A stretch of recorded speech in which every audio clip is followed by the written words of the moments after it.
takeout. A $1 minimum. Big pool. Huge payouts. First Coast to Coast Pick 5. Every Friday through Sunday. And welcome to the first Coast to Coast Pick 5 preview show. And Gino, we truly are coast to coast, as the top row are in Cali, the bottom row in Florida. How's the weather down there, by the way, Gino? And tell us all about Gulfstream Park.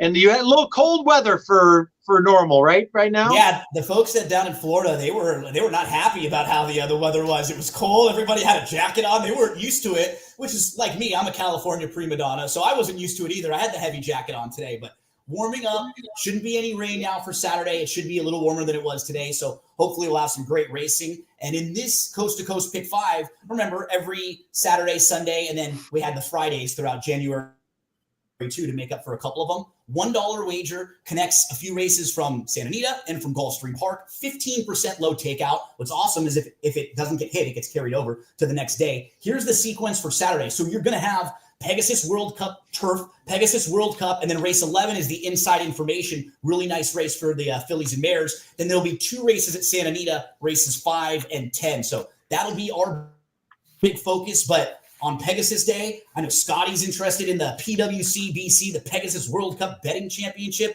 You can still register for that thing all the way up to race 5 tomorrow. So maybe you hit something early in the card in the first couple races, and you're like, you know what? I'm going to play in this contest. You can do so and register all the way up to race number 5. So here's the Coast to Coast. Don't forget about the Pick'em contest, pick'em.santanita.com, free to enter. I think a lot of basketball tomorrow, right, Chappie? For the I think there's ESPN has a bunch of basketball games throughout the day. So we'll have a focus on Gulfstream, but we'll be firing away back and forth at Gulfstream, Santa Anita, and the Coast to Coast is where they all meet. Absolutely. And Scotty McKeevy, you are in Florida as well. And are you participating in any tournaments? What are you doing down there? Well, one of my very first tournaments, if not my first tournament, was the Pegasus. I want to say 6 or 7 years ago, and I was in contention to win that. I actually got third in that tournament, and then of course I won the Pegasus a couple of years ago. So of course, I'm playing. And I want to say, by the way, we all gave out some winners back and forth, but well done, Scotty McKeever, who loved the first-time starter last week at 20-1 on the morning line. The name escapes me at the moment, Scotty. I'm sure it was the checks. What was the checks and balance? Yeah, checks in the mail. Yeah, I'm so bad, guys. I'm really good with and you got DQ'd in a race too that he had. He had the winner of another one that was a tough one that got taken down. Your opinion was really good last week. Yeah, I think it was a second-time starter, wasn't it, guys? I think it was a second-time starter. Could have been. But I know we said if he won, checks on him or checks in the mail. Oh, that was 7. Right. It was the 7, yeah. Yeah. I do know it was the 7 horse, and I was all over it. I was all over it. It was Paul Renham and Mario Gutierrez, I believe. Skippy's favorite top. Yeah. So, that's what's funny about that, guys? It's super surreal when you pick a long shot. And all of a sudden, it's coming down the stretch. It's almost like you don't believe it. I'm like, they're there. Is that really going to happen? It's a great feeling too when you're like, even when they're just in contention, and you're like, this is exactly the way I hoped it played out. And exactly how you had said it was forwardly placed, was much more aggressive in that race. So it was a great call. Yeah, thank you so much. I appreciate that, Gino. No problem. And then if you lose, if you need a little muscle, Seminar Skip joins us now. How are we doing there, Skipper? I'm doing good. Looking forward to this great weekend. The Pegasus, what a great card they got tomorrow. At Gulfstream, the weather's going to be good, fast and firm, and a lot of betting opportunities, and especially this Coast to Coast Pick 5 we're going to be going over with a couple of Santa Anita's races. So I'm really looking forward to the weekend, and hopefully we can get lucky. Well, someone got lucky in the last race at Santa Anita, and the rest of the crowd was unlucky. Sweating out a photo. There ended up being a dead heat, and one of the horses would have carried over, and the other one was, I believe, was an only ticket. I'm not sure, but that was the only horse that was paying in the pick 6. So because of the dead heat, there is no carryover. But we are going to talk about, obviously, as we said, the Coast to Coast. So, Gino, let's get it started, my friend. And we will start at Gulfstream Park, where you two gentlemen are at. Race 11, go in 7 panels. The inside information presented by My Racehorse. What are your thoughts here, Gino?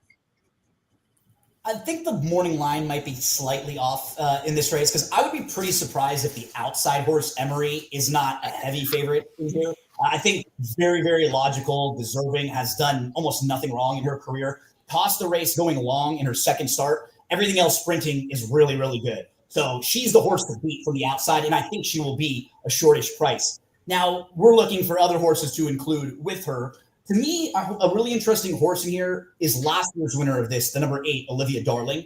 You'll notice she wins this race last year, and she was in really nice form. She's third in the Sugar Swirl. She wins the Inside Information. She comes back and she finishes second in the Hurricane Birdie. And those are all right at about this level, not quite against Grade 1 company. Then after that, she steps up. She faced Vava and Alba Star in a really tough race. You can just put a line right through it. She came back after a few months. She had a tough start, and she just didn't even fire in that race at Delaware. So eliminate that race. After those 2 clunkers, she comes back to Gulfstream. She gets that easier spot, and it's a perfect comeback race. It's exactly what you're looking for to set you up for something a little bit bigger. So I think she's interesting. And if the 9 gets bet, I actually wouldn't be surprised if she floats up a little bit. I think she's probably going to go off closer to like 5 or 6 to 1. And that Emery will get hit a little bit and take some of that money. Olivia Darling's interesting to me. I'll mention one more price if you're looking for a price. The number 3, Sterling Silver. This horse reminds me of Soul of an Angel, the Breeders' Cup Filly and Mare Sprint winner. You should look at her form overall. It's really good as a closing sprinter. And then her last couple races, they've gone a little bit longer. That's not her game. She's going to drop back. If they go quick, she will make one run. She just needs some help. You know what she needs. She's going to be towards the back of the field and hoping they go quick early. So totally think the horse to beat is Emery. Maybe a couple interesting horses that I'll use with the number 3, Sterling Silver, and then the 8, Olivia Darling. All right, so he's kind of focusing, Scotty, on the 3, 3, 8, 9. What are your thoughts here? Anybody else pique your interest? Nick Style is 2 for 2 at the conditions. Can rate as well, but Mystic Lake's going to go flying to the lead. So, are they going to be pressing? Is the 2 going to sit back? I don't think the 2 can afford to really sit back because these are really fast horses. So I kind of see the 2 horse and the 7 horse going. I think that the 7 might get overbet. I mean, it barely won that race last time out. It says for us that the race came out really strong for a non-graded stakes race. I will say this horse is going to get a really nice trip, and Mystic Lake's going to be probably very tough to beat. And I'm kind of leaning there only because the 9 could end up a little bit wide. 9's going to be in the money, most likely to be in the money. What a super nice horse that is, right? But I think I'm going to go with Mystic Lake. 3, by the way, Mystic Lake is 3 for 3 at the conditions.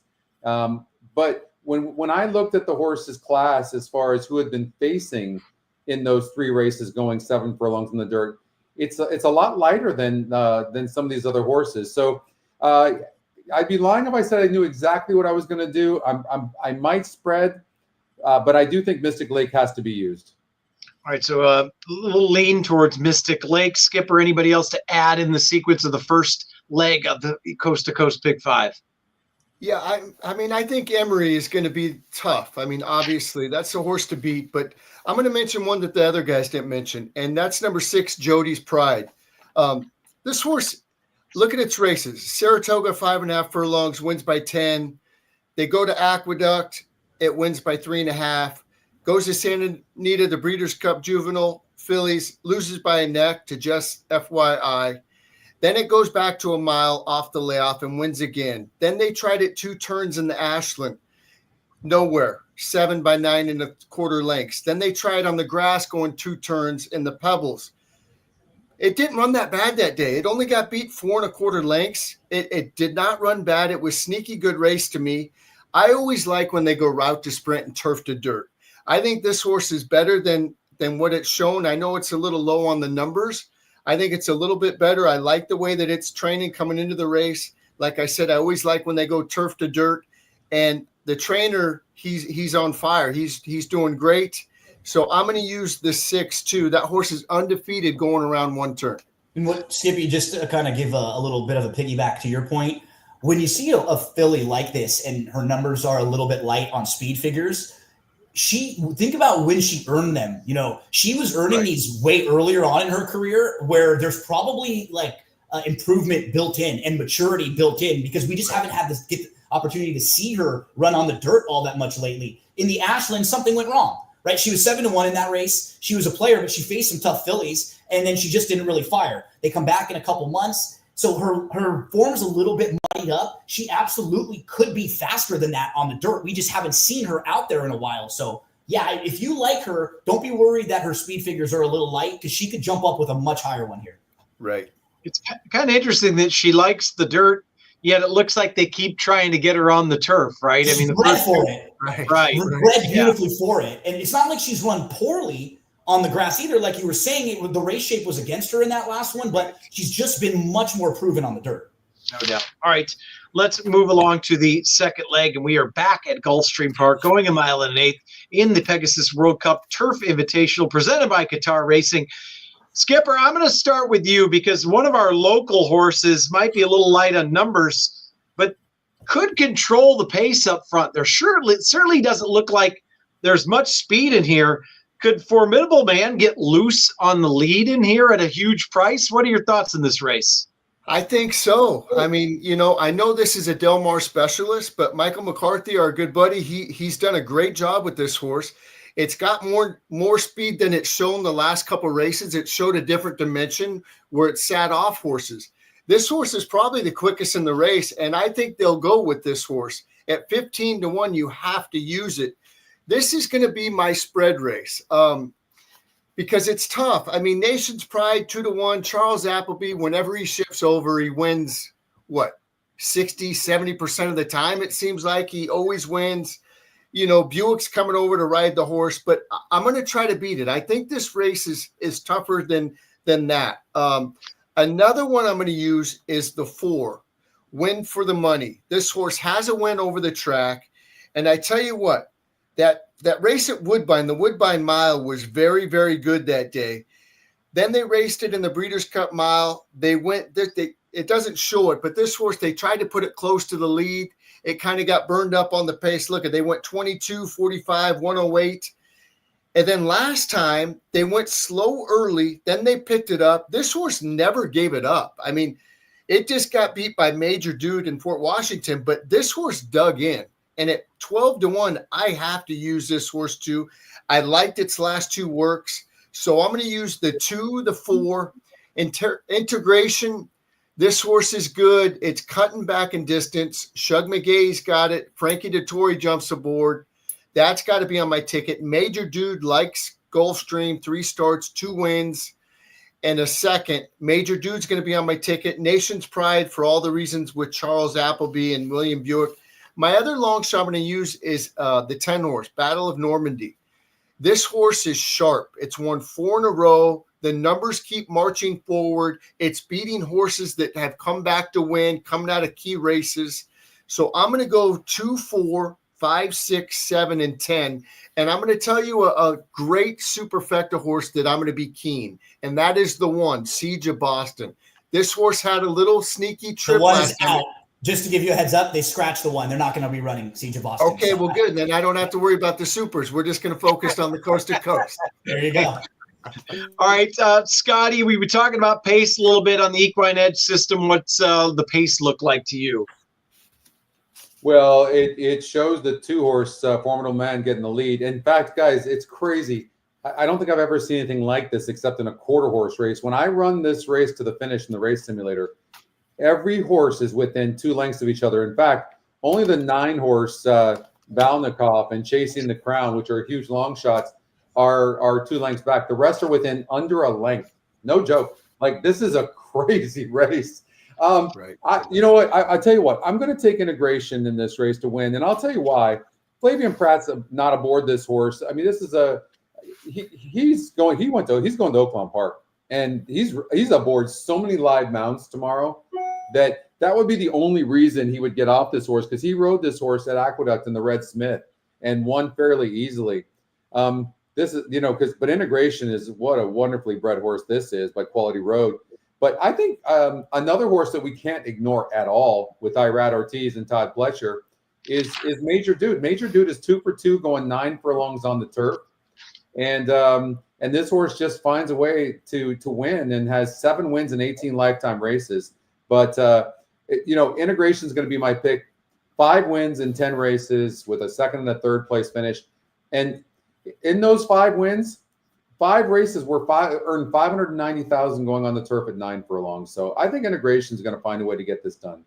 All right, Integration, a couple pushes for Major Dude there. Gino, what are your thoughts here? Yeah, lots of similarities. I'm also kind of cold on Nation's Pride of the horses in the sequence we're talking about. I think that's probably one of the more vulnerable favorites. Absolutely love the number 10 Battle of Normandy. It was one of the better days I had in a couple of years when he last won that race at Churchill Downs. So I have some good feelings about Battle of Normandy, and Skip pointed it out exactly. He might have speed figures that are just a little bit light, but if you look at the horses he's been facing and beating, you know he's a little bit better than that because he beat a horse named Truly Quality. That's the horse who you see beating Balnikov in the running lines. Truly Quality has won 3 straight stakes races, 2 graded stakes races since that loss. Coming out of that race, he beats a horse named And the Winner Is. That one came right back to win the grade 3 Knickerbocker next time out. And then following that, he beats a horse named Gigante, who just won at Fairgrounds a couple weekends ago. That was the 2nd straight stakes win for Gigante. So look at who he's been facing, all super live, super logical. So Fort Washington does draw in. I don't think he's good enough to win, but if you just watch his last race, it was awesome. He was extremely wide, and he should have stopped. I remember because I gave him out on the radio show. And I was like waiting for him to stop, and he's wide, and he keeps coming, and he just misses. But that's what Scotty was kind of pointing out with Major Dude. That's what's so nice about him. He keeps himself out of a lot of that trouble because he's so tactical. He can sit right behind the leaders and then just wait, angle inside, angle outside. He's a hard horse to leave off of coast to coast pick 5. So I'll probably be 4 or so deep using some of the horses that I mentioned. And seems like we all have a lot of similarities in this race. Yeah, a lot of similarities as well. Chappie. All right. I forgot. I made the Chappie note here too, to let everybody know, because you and I love pointing this out about Balnikov, who hates Santa Anita, absolutely hates Santa Anita. So if you look at his form overall, his 9 races at Santa Anita, he's only 2 times finished second. Never won, never third, only hit the board 2 out of 9. He has 13 other races in North America, 4 wins, 3 seconds, 4 thirds, a 4th, and a troubled 8th. He's a completely different horse outside of Santa Anita, and he's usually a big price because he's coming off of some poor Santa Anita races, or people still see them in there. So at least for like a bottom of the try horse, if you're playing that kind of a way, because you know he's going to come closing. Yeah, I'm using all 3 of the West Coast horses because I think Hermano Ramon's getting very good as well, who just ran a nice second to Johannes, who did not win the Eclipse Award, by the way. But congratulations to Flavien Prat. Well done by him. All right, let's move on to the 3rd leg. We're coming to Santa Anita, Scotty. And this is a very interesting race going 6 furlongs on the turf. Race 5 at Santa Anita. I thought this was a spread race. What's your thoughts here? Well, guys, when I run the race simulator, and our race simulator it will predict who will be on the lead or second at the first call 77% of the time. So it's super, super deadly accurate. And it says the 9-horse Booksmart and Noble Reflection, who seems to need to be forwardly placed, and I would argue with you, I think he needs to have the lead. They're going to be dueling. And so if you can beat Noble Reflection, you're probably going to get paid. I think I'm just going to give you a horse that's a long shot play. I haven't really completely dialed this in yet, but I will tell you that I've been following this horse, Santo Diaz, the 5 horse, who's 30-1 in the odds makers morning line. Guys, you know this horse is 10-1 in the EE morning line. So, and the horse will be finishing. So I would just use the horse for sure. And I wish I could give you more than that, but I mean, I do think maybe if that 9 first of all, the 9 it's broke first in the last 6 races, and been first at the first call in every one of those. In fact, the 9 in the last 8 races has been first at the first call. So what does that mean for the 4-horse Noble Reflection? He can't sit either. He's never sat off the pace. No. He's not a horse on the inside, Gino. And he's on the inside. And the race that he ran in on opening day was the complete opposite of this race, the one that he won. Because remember, he was 20-1 on the morning line, and he got hammered and went off at 5-2. But there were two other horses in that race that were speed horses that scratched. So after they were gone, he was the only other speed left. So he's coming off of a race where it was the most perfect scenario for him. And now he's going to be undervalued in a race that's going to be way tougher. Can he win the race? Sure. But he's going to have to deal with pressure and then win, or do something we've never seen him do at a very short price and then win. I'm looking elsewhere. I agree. Scotty, I did when we have something out here like a festival, something that's going on. We have a wine festival tomorrow. I do a tip sheet for all those people. And my top 2 picks were the 3 Western Avenue, who I think is going to sit a great trip. And my second pick is the 5 Santo Dios at 30-1. Wow. So we're on the same page, my brother. And that's hopefully awesome. Let me give you some more good news on this, Chappie. The 3-horse Western Avenue is 9-2 on the EE morning line. Yeah, I think that horse was a little short last time. Only had a couple works in before that race and should sit right up. And this is all depending on, obviously, if there's not a scratch of the 4 or the 9, right? Because I think we're all in agreement here that those 2 are going to fly on the front end. So, Gino, you kind of touched base on that. Anybody else to add in here? I like the 7. I'm going to use Intuit in here, the 7, because he is a horse who didn't have a shot in that last race. Because we know they went gate to wire, so there was nothing for him to chase. He had a fine start. He was about 4th or 5th, 3 lengths off. He made like a nice move, and he was. If you look at the race, it says he finished 5th, beaten 4 lengths. There was a 4-way photo for 2nd across the track, and he just missed. And so if he finished 2nd, beaten 4 lengths, that just looks a lot better. It feels a lot better. People like seeing 2nd versus seeing 5th. Really, it was the same thing. Like, it didn't really have any relevance because the race shape was not for him at all. I'm using the 7 Intuit, and I'm using the 6 Irish Royalty, and I'm using the 3, and now I'm definitely throwing in the 5 since both of you guys said Santo Diaz at a big price. So, let me just throw my 2 cents on this, by the way. This 7 looks phenomenal in this race. It really does. This horse has had a couple of layoff lines and had some issues, wide posts, different things like that. And this horse finishes every single time.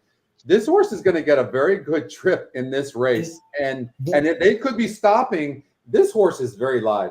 One angle that I like playing at unique racetracks. So this would be down the hill at Santa Anita. This would be at like a bull ring track. I used to do this at Fairplex all the time, or at Los Alamitos. You always got to give a horse 2 times over the course, because the first time it might be a little tricky for them. They just might not be used to it, coming from different layouts, coming from different formats. This was the first time for this horse running down the hill also. And as Scotty mentioned, a couple hiccups along the last few years. Now, 2nd start down the hill, they kind of know the layout a little bit better, and the race is going to shape up. You always want to be able to give a horse that you like 2 shots to do something before you completely dismiss them.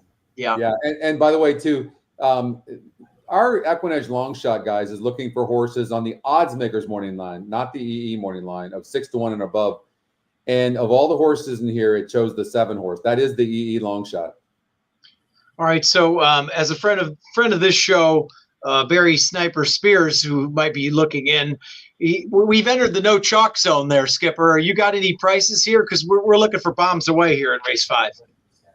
You know, it's funny. We're exactly on the same page. Santos Dios, definitely going to be on my ticket. This horse, I love the works on the 17th and the 2nd over the Tapeta surface. This horse coming back, I think it's going to get a great trip as long as there's no scratches.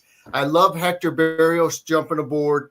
He rode this horse a couple times early in the career. Intuit is on my ticket. I think that horse probably needed the race, like Gino said, and now it's got used to the Santa Anita turf course. Now it's going that 1 turn, 6 furlongs instead of down the hill. And, you know, they had a nice little breeze with that horse on the 20th. I liked it. It was going nice and easy. I don't care about the time. I like the way the horse was moving. And Dutrow wins 25% off the break, 2nd off the break.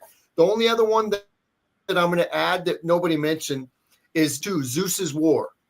This horse, it's never raced on the grass. It's not really bred for it, but it ran good over the Tapeta at Golden Gate. Very similar to the turf surface. So I'm going to give this horse a shot. I think this horse could get a good trip. You know, it ran 3rd, beaten by Red Flag, who's been a win machine, and Skinner comes out of that race to win. Then it ran against Clovis Connection, That horse didn't run any good last week on Cal Cup Day, but that horse is a win machine. So I think this horse might get a good trip, and I'm going to go 2, 4, 5, and 7 on my ticket. All right, I'm going to add one more thing before we move on, and that is on Santos Dios. I agree with you. The last 2 works were very impressive on XBTV, and the jockey switch is a big one to Hector Barrios as well. So keep that in mind. All right, let's move on to race 13, which is the Pegasus World Cup Invitational. Purse $3 million. Gino, back to you. Your thoughts of the big race. Yeah, there's not that much really speed in this race when you go through it. And for me, I have to start with Saudi Crown because of that. You look at his form too. If you're thinking about the Breeders' Cup and you're like not wanting to use him because of that, he was not 100% going into the Breeders' Cup. I'm actually surprised they ran him because he had missed. He ran in August after coming back from Dubai, and then he was supposed to have another race in September at Churchill Downs as another prep for the Breeders' Cup, and he missed that race. And if you look at his work tab going in, it was super spotty. There's a bunch of gaps, and then there are 3 kind of quick works, like rushed to get him ready for the Breeders' Cup, and he just wasn't ready.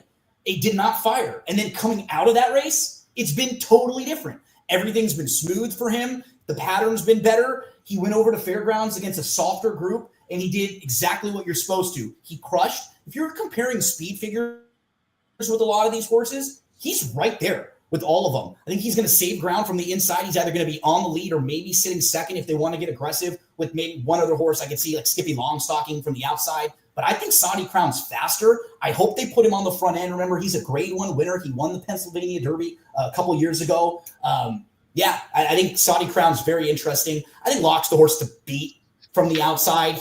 I have no real knocks on him overall. He's just in really nice form. Locked was the Breeders' Cup juvenile favorite last year. And then he didn't get a chance to run in any of the big 3-year-old races this year because he had some physical issues. He, I think 2 or 3 times was supposed to come back and run, and then something else happened. And then he was supposed to start again, and then something else happened. And now he's just been really, really good in his last couple. And then my other one would be Stronghold. I just respect, I've always liked him. I've always thought he was a little bit faster than his speed figures were. And then he really validated it in that last start where he jumped up and I think he got a 102 buyer. So now that puts him in the range with these horses. And for a horse who was good at 3, we don't see enough of these horses hang around and get older because this is what happens. They grow up, they develop, they mature, they run faster. And I think Stronghold has a big, big shot there.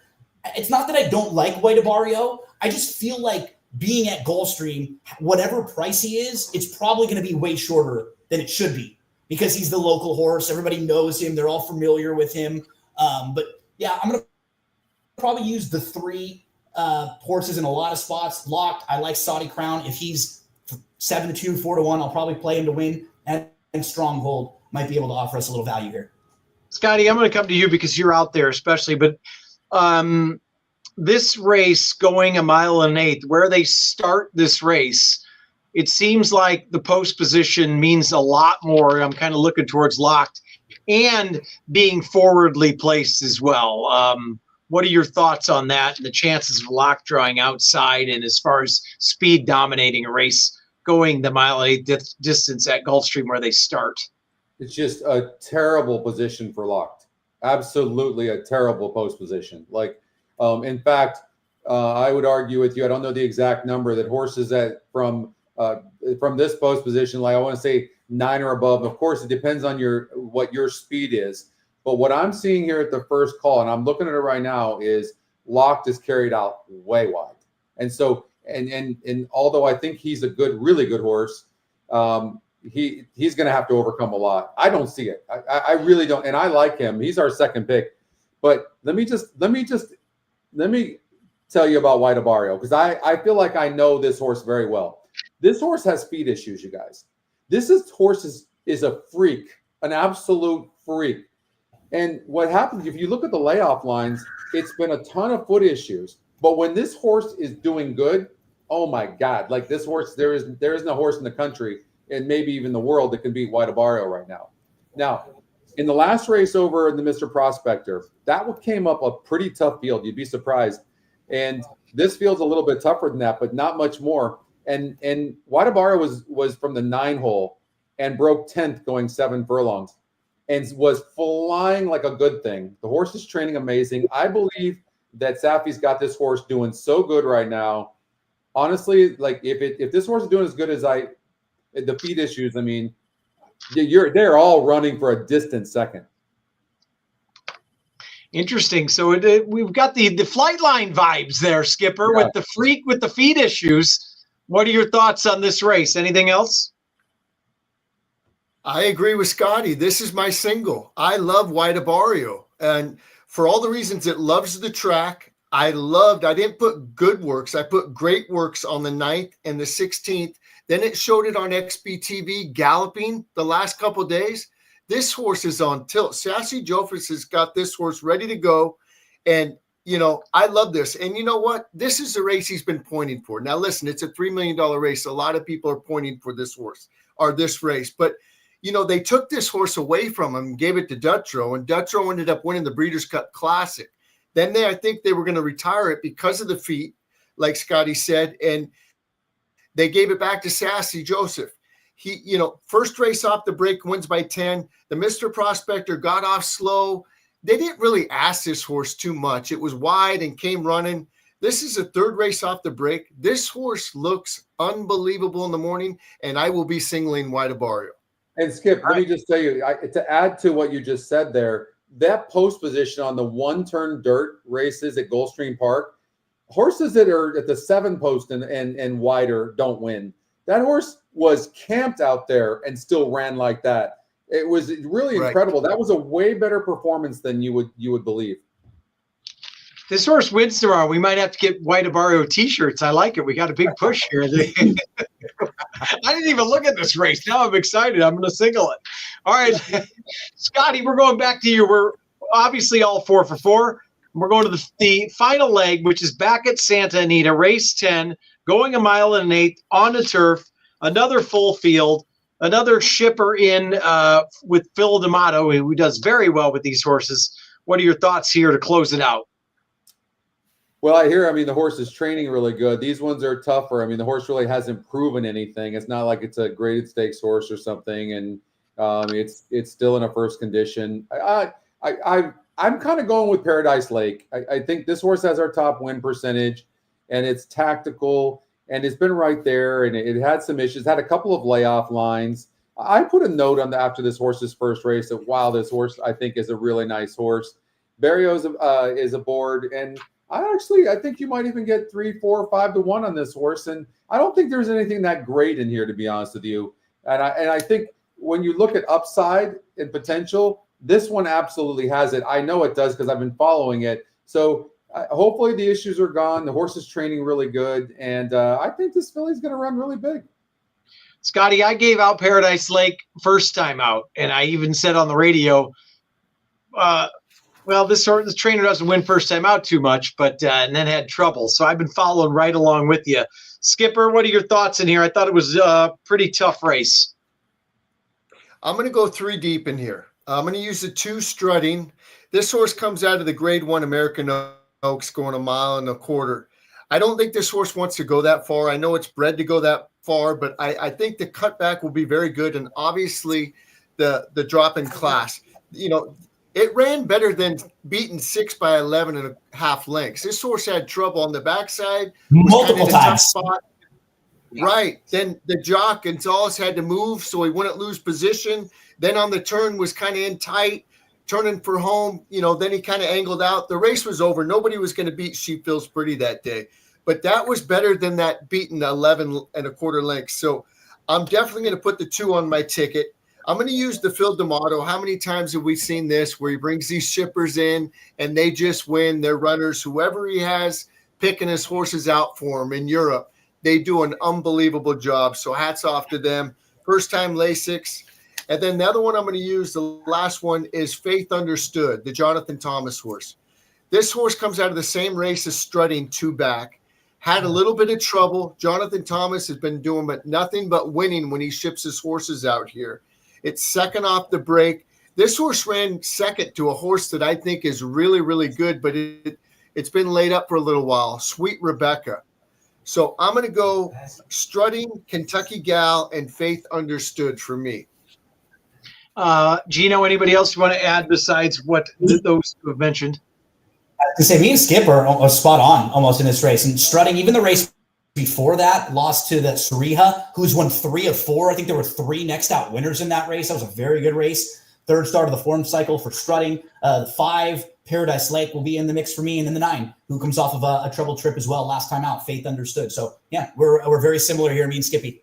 The only horse I would add, I think that's a little bit interesting, is the 8, Star of the Night, off the long layoff for Mark They're capable off the bench, even though it's a long layoff. That barn can get them ready to fire. It's just, can they go a mile in the 8th off the bench like that? That would be my only concern. Right.